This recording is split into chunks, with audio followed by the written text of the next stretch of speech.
کہ کوئی انجر نہ ہو آگ کے اندر تو یہ ہے کہ نیچے رہو، اسموک کے نیچے رہو، باہر نکلو، اگر کپڑوں کو آگ لگ جائے تو رول کر کے کرو. یہ سمپل چیزیں ہیں جو پڑھا لکھا آدمی ہو ان پڑھ ہو سب کو سکھائی جاتی ہیں. تو لہٰذا گرل گائیڈز کا جو ایکسپوجر ہے اور جو بوائے اسکاؤٹس کا ایکسپوجر ہے اس کے اندر میں سمجھتا ہوں کہ بنیادی ضروریات جو کسی وقت بھی ایکسیڈنٹ ہو سکتا ہے ہر ایک کے گھر میں ہوتا رہا ہوگا. میں تو آپ کو ایک واقعہ سنایا نا، میں تو بہت سارے واقعات سے واقف ہوں جہاں لوگ انجر ہوتے ہیں اور امیجیٹلی کوئی نہیں ایئر کرافٹ کے اندر، ہوائی جہاز کے اندر لوگ کہتے ہیں کہ یار اس کو کوئی ڈاکٹر ہے نا. اگر ڈاکٹر نہیں ہوتا تو کوئی عام پیسنجر مدد کرتا ہے. اینڈ مجھے یاد پڑتا ہے میں نے جتنا بھی سفر کیا ہوائی جہاز کا کم سے کم 5-6 انسیڈنٹس مجھے یاد آتے ہیں کہ پوچھا جاتا ہے کہ کوئی ڈاکٹر ہے جلدی سے آ جائے. اچھا، لہٰذا میں سمجھتا ہوں کہ تو بہت کم ہے کہ ماشاءاللہ خوشی کی بات ہے کہ 1,40,000 گرل گائیڈز ہیں، مگر یہاں لڑکیاں کتنی ہیں اسکولوں کے اندر، یہ بات تو کہیں زیادہ پھیل. Every person should be aware, ایک نہیں ہر شخص. یہاں مثال کے طور پر جب میں سین فرانسسکو میں اپنی تعلیم کی خاطر رہتا تھا تو وہاں پر ہر مہینے زلزلے کے لیے ایکسرسائز ہوتی تھی، کیونکہ وہ ارتھ کوئک پرون زون تھا، اس میں وہاں زلزلے آ چکے تھے بہت. اور کہا جاتا تھا شرماؤ مت، دس از این ایکسرسائز، اس کو بالکل ریالٹی سمجھو. میز کے نیچے گھسو، ڈاکٹرز پیشنٹس جو بھی ہوں، جیسی سائرن بجتا تھا میز کے نیچے گھسو، کسی چوکھٹ کے بیچ میں کھڑے ہو جاؤ تاکہ چوکھٹ پروٹیکٹ کر لیتی ہے اگر چھت گرے، کسی بیم کے نیچے کھڑے ہو جاؤ، ہے نا. یہ بنیادی چیزیں اسکولوں میں ہر مہینے یاد دلائی جاتی ہیں، نہیں کہ سال بھر بعد، ہر مہینے ایک سمپل ایکسرسائزز ہیں. اچھا، مگر کیا ہوا جناب، میں اور میری بیوی یہاں کسی مال میں تھے، کوئی پچھلے دنوں جب اسلام آباد میں زلزلہ آیا تو وہ پینک کر رہی تھی، تو ہمارے لوگ کہہ رہے تھے کہ نیچے چلیں. تو میں نے کہا ہم 4تھی منزل پر ہیں، نیچے جانے میں خطرہ ہے نا، تو یہیں رہو، بھگدڑ نہیں مچاؤ. اور اس کی بنیادی چیزیں یہ ہیں کہ اگر تمہیں باہر کا راستہ نظر آ رہا ہے تو بھاگ کر باہر جاؤ، مگر نہیں نظر آ رہا تو don't create a panics. Elevator مت پکڑو، سیڑھیوں سے جاؤ، اگین دا سیم تھنگس. تو جب وہ پینک کر رہی تھی تو میں نے اس کو کہا کہ دیکھو، میں نے مذاق بھی کیا. اس نے کہا یہ کوئی مذاق کی بات. میں نے کہا دیکھو، ہمیشہ تم کہتی تھی کہ ساتھ مریں گے، تو قریب آ جاؤ. تو اس نے کہا یہ آپ مذاق کر رہے ہیں، آپ پینک ہو رہا ہے. تو میں نے کہا چلو، دوسری بات میں نے کی وہ بھی اس کو پسند نہیں آئی. میں نے کہا چلو اگر مرنا ہی ہے تو ڈگنیٹی کے ساتھ، don't get excited, don't shout, let's die with dignity. وہ بھی اس کو پسند نہیں آیا. اس نے کہا نہیں. تو میں آپ سے یہ کہہ رہا ہوں کہ اس وقت سب لوگ، ہمارے سٹاف میرے ساتھ ماشاءاللہ پریزیڈنٹ آف پاکستان کو پروٹیکٹ کرتے ہیں، جان دینے کے لیے تیار ہوتے ہیں. ان سب نے مجھے گھیر بھی لیا اور میں نے ان سے پھر بھی یہی کہا کہ تم سب لوگ اپنے آپ کو بھی پروٹیکٹ کرو. یہ بیچارے جان دیتے ہیں for they die for the cause of Pakistan. I appreciate all of the armed forces in every layer. ان کے یہاں بھی مسلسل ٹریننگ ہوتی ہے how to prevent accidents, how to avoid accidents. تو میں یہ سمجھتا تھا، میں نے بوائے اسکاؤٹس کے اندر بھی یہ بات کہی، اور پاکستان پی ڈی ایم اے، پاکستان ڈیزاسٹر پریونشن جو ادارہ ہے یا ڈیزاسٹر میٹیگیشن کا ادارہ ہے، ان سے بھی میں نے کہا کہ ہر کالج کے اندر، ہر اسکول کے اندر یہ C P R, first aid, ان کا ریویژن ہر شخص کو پتہ ہونا چاہیے. The biggest service the girl guides can do اس ساری خواتین کو ایٹ دا ہائیسٹ لیولس کہ کالجز کے اندر، انسٹیٹیوشنس کے اندر یہ کریں. مجھے خوشی ہے آج یہاں اتفاق سے میں یہ بریسٹ کینسر ارلی ڈائگنوسس کے حوالے سے جو منتھ چل رہا ہے، میں لگانا بھول گیا تھا تو آپ ہی کے یہاں سے لے کر میں نے پنک ربن لگایا. تو سمینہ الوین نے خاص طور پر مجھ سے کہا تھا کہ آپ سے یہ باتیں ضرور کر لوں.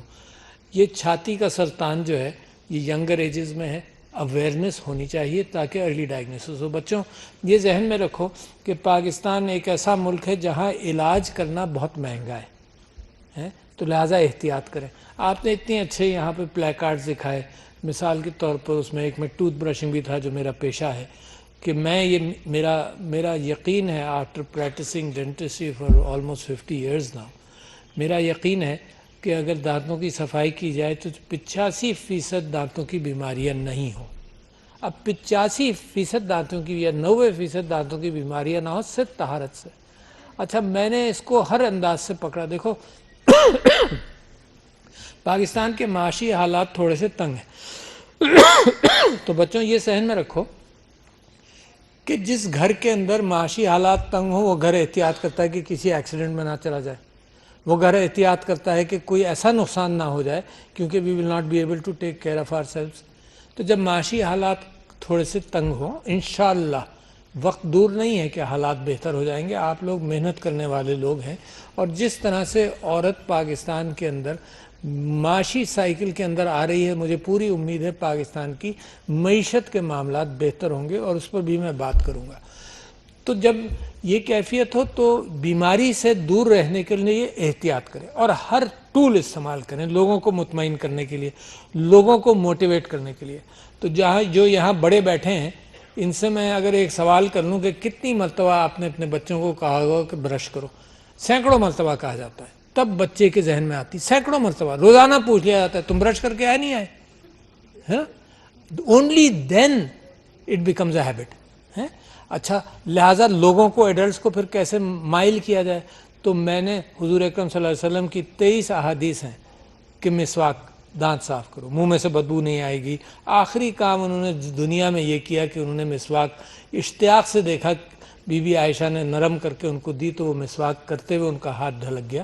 That was the last instance. رات کو اٹھتے تھے مسواک کرتے تھے, باہر جاتے تھے مسواک کرتے تھے, لوگوں کو کہتے تھے مسواک, اور کہتے تھے فرشتہ جب بھی وہی لاتا ہے مجھ سے تاکید کرتا ہے مسواک کرو, اور میرا دل چاہتا ہے کہ میں اتنی مسواک کروں. یہ ان کے اقوال ہیں صلی اللہ علیہ وسلم کہ اتنی مسواک کروں کہ میرے مسوڑے چھل جائیں.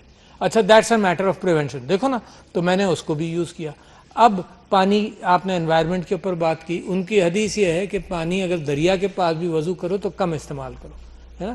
تو ہر لیول پر ماحولیات کے اعتبار سے مذہب کے اندر چیزیں موجود ہیں. بیماری سے جو میں نے آپ سے کہا پریونشن, یہ چھاتی کا سرطان کے متعلق یہ کہا جاتا ہے کہ آخری جلدی پہچانو.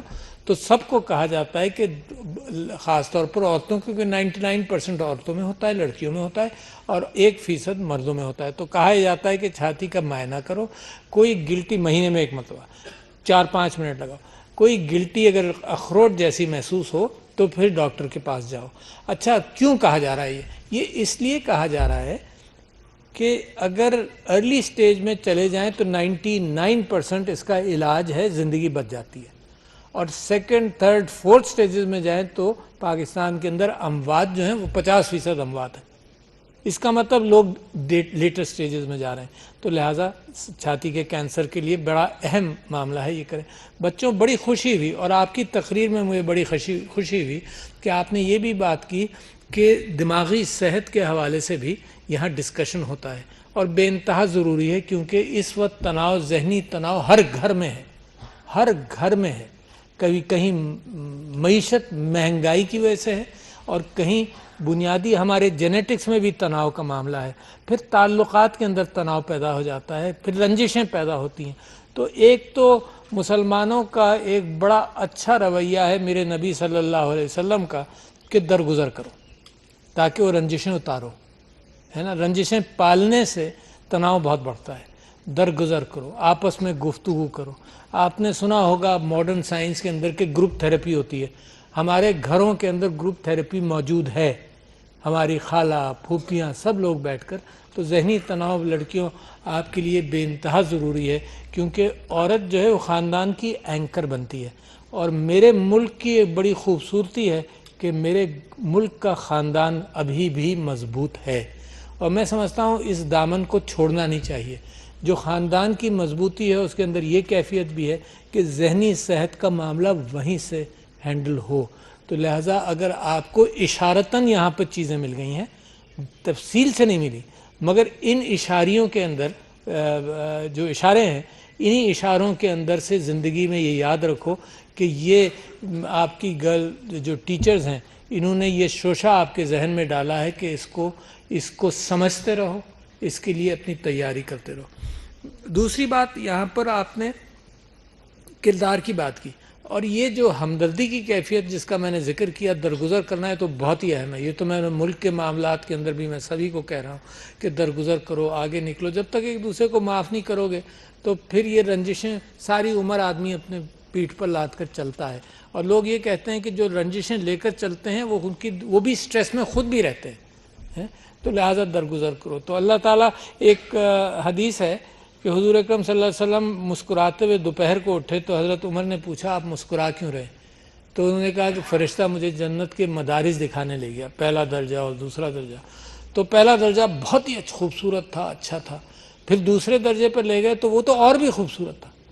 تو حضور اکرم صلی اللہ علیہ وسلم فرماتے ہیں میں نے فرشتے سے پوچھا دوسرا درجے میں کون لوگ ہیں؟ تو انہوں نے کہا جی پہلے درجے میں وہ لوگ ہیں جنہوں نے حساب کروا لیا، اس نے مجھے تانا دیا تھا، اس کے ثواب اس کو مل گئے، ہے نا، جنہوں نے حساب کرایا. تو دوسرا درجہ تو اور بھی خوبصورت تھا. یہ تو حساب ہو گیا، اس میں جن کا پلڑا بھاری تھا وہ یہاں آ گئے. دوسرا درجہ کن کا تھا؟ تو فرشتے نے کہا کہ یہ ان لوگوں کا درجہ تھا جنہوں نے ایک دوسرے کو معاف کیا، دنیا میں معاف کیا. اور اللہ کو پسند آتی ہے، کیونکہ انسان جب اللہ کے سامنے جائے گا تو ہر ایک معافی مانگ رہا ہوگا. تو اللہ کو یہ بات پسند آتی ہے کہ جو اس نے وہ معاف کرنے والا ہے. اور انسان اگر کوئی خوبی اس کی پہچان لے تو لہٰذا اس کو وہ پسند آتی ہے. بچوں، اس وقت غزہ کو مت بھولنا، وہاں بھی بے انتہا ظلم، سب سے زیادہ بچے شہید ہو رہے ہیں، کیونکہ وہاں غزہ کی پاپولیشن میں 30-40% بچے بھی ہیں. تو ان کی تکلیف بھی مت بھولنا. یہ جو قرآن کی آیت ایک لڑکی نے ماشاءاللہ اچھی طرح سے اس کی تلاوت کی، وَالضُّحَىٰ وَاللَّيْلِ إِذَا سَجَىٰ مَا وَدَّعَكَ رَبُّكَ وَمَا قَلَىٰ، وہ حضور اکرم صلی اللہ علیہ وسلم اللہ تعالیٰ سے یہ اپنا نبی پسندیدہ بندہ میرے خدا کا، وہ اللہ سے یہ کہہ رہا تھا کہ آپ مجھے بھول گئے.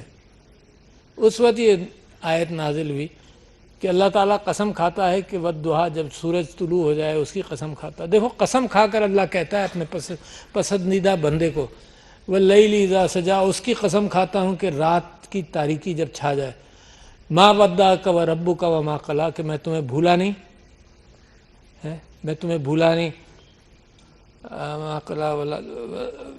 وَلَسَوْفَ يُعْطِيكَ رَبُّكَ وَتَرْضَىٰ، کہ تم کو میں نے اچھے حالوں میں لے کر آیا، تم اندھیرے میں تھے، میں تمہیں روشنی میں لایا. وَضَالًّا فَهَدَىٰ وَوَجَدَكَ عَائِلًا فَأَغْنَىٰ، تم پریشان حال تھے، تمہیں میں نے غنی بنایا. وَأَمَّا الْيَتِيمَ فَلَا تَقْهَرْ، جس آیت کی طرف اور جس سینٹنس کی طرف میں آپ کو لانا چاہتا تھا، اس میں اللہ تعالیٰ نے فرمایا مگر یتیموں کو حقارت سے مت کرو، اس کے ساتھ سلوک بہت اہم ہے. بچوں، بعض بچے حالات کے اعتبار سے یتیم ہو جاتے ہیں. میں غزہ کی بھی بات کر رہا ہوں جہاں بچے بھی یتیم ہو رہے ہیں، بچے بھی شہید ہو رہے ہیں. فَأَمَّا الْيَتِيمَ فَلَا تَقْهَرْ وَأَمَّا السَّائِلَ فَلَا تَنْهَرْ، اور جو سوال کرنے والا آیا ہے اس کو دھکا مت دو. اچھا، یہ جو سپرٹ ہے گرل گائیڈز، یہ سپرٹ بچپن سے پالو، ہے نا، کہ جو پرسن ود ڈسیبلٹی ہے اس کا خاص طور پر خیال کرو، اس کا ہاتھ تھامو، اس کا مذاق مت اڑاؤ. کیونکہ میں ایک واقعہ بتاتا ہوں، سمینہ علوی ویل چیئرز، ان کو 3-4 چیزوں کا بڑا شوق ہے جو لے کر چلی ہیں. ایک بریسٹ کینسر اویئرنیس، ایک مینٹل ہیلتھ کے ایشوز، پھر پرسنز ود ڈسیبلٹیز اور وومن امپاورمنٹ. چاروں چیزوں کا آپ سے تعلق ہے. تو اس میں ایک بھائی بہن تھے، ان کو بھی ویل چیئر دیا گیا، تو ان کو کمر میں کب تھا، ہے نا، ہنچ بیک. تو ان سے سمینہ علوی نے پوچھا کہ تم عام اسکولوں میں پڑھتے ہو؟ انہوں نے کہا جی ہاں. تو تمہیں کیا تکلیف ہے؟ تو انہوں نے کہا بچے ہمیں کبڑا اور کبڑی کہہ کر بلاتے ہیں. See the consciousness of society should be more, ہے نا، کہ ہمدردی ہو. ہمدردی کے بغیر معاشرے ترقی نہیں کرتے.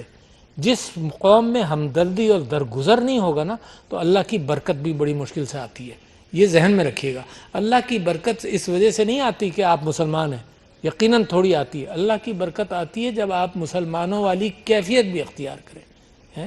تو لہٰذا میں آپ کے سامنے یہ بات بھی کہنا چاہتا تھا کہ ایک اور بات کہ میں سمجھتا ہوں سمینہ علوی کا خاص شوق ہے کہ عورت کو معاشرے کے اندر ہراسمنٹ نہ ہو، کہ آپ لوگ جب تعلیم حاصل کر کے معاشرے میں جائیں تو پریشانی نہ ہو، ہراسمنٹ نہ ہو.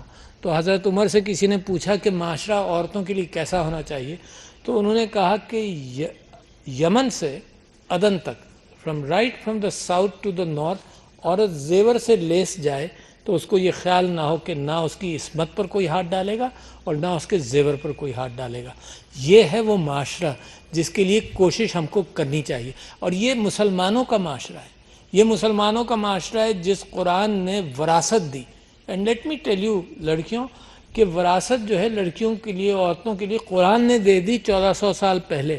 اور انگلینڈ میں، یعنی امنگ ادر ویسٹرن کنٹریز، میں مثال دے رہا ہوں، 1904 تک عورت جو تھی وہ اپنے بھائی کی ملکیت تھی، اپنے باپ کی ملکیت تھی، اپنے شوہر کی ملکیت تھی.